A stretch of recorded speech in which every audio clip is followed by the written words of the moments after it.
નવસારીથી મહત્વના સમાચાર સામે આવી રહ્યા છે, જ્યાં નવસારીમાં હવે સાંસદ ધવલ પટેલ છે એ મોનિટરિંગ કરશે। ત્યારે નવસારીથી મહત્વના સમાચાર, રાહત બચાવ કામગીરીનું સંપૂર્ણ મોનિટરિંગ કરવામાં આવશે। સાંસદ ધવલ પટેલ દ્વારા આ સંપૂર્ણ મોનિટરિંગ કરવામાં આવશે। તો મહત્વની જવાબદારી સાંસદ ધવલ પટેલને સોંપવામાં આવી છે। નવસારી વલસાડમાં એનડીઆરએફ અને એસડીઆરએફ ટીમો પણ તૈનાત કરવામાં આવી છે। ત્યારે નવસારી વલસાડમાં સૈન્યની 9 ટીમો છે તૈનાત કરવામાં આવી છે।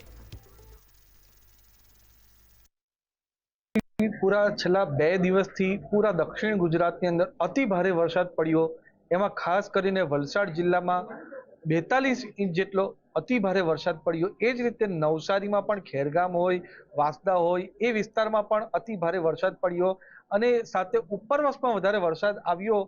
એના કારણે ઘોડાપૂર આવ્યા, દરેક નદીઓ બંને કાંઠે વહેતી થઈ અને ખાસ કરીને જે કાલે રાતના અતિ ભારે વરસાદ આવ્યો એના કારણે વલસાડ જિલ્લામાં બધા જ વલસાડના વિસ્તારમાં પાણી ઘૂસવાની અમારી સામે ઘટના આવી છે। ગુજરાત રાજ્યના મુખ્યમંત્રી ભૂપેન્દ્ર પટેલ સાહેબ અને ઉપમુખ્યમંત્રી હર્ષભાઈ સંઘવી સાહેબ સાથે વાતચીત કરીને એડિશનલ એનડીઆરએફ અને એસડીઆરએફની ટીમ આપણા વલસાડ અને નવસારીમાં ડિપ્લોય થાય એમના માટે રિક્વેસ્ટ કરી અને સીએમ સાહેબ અને ડેપ્યુટી સીએમ સાહેબે તરત જ એ માંગણી સ્વીકાર કરીને એડિશનલ એનડીઆરએફ અને એસડીઆરએફની ટુકડી અહીંયા મોકલાવી।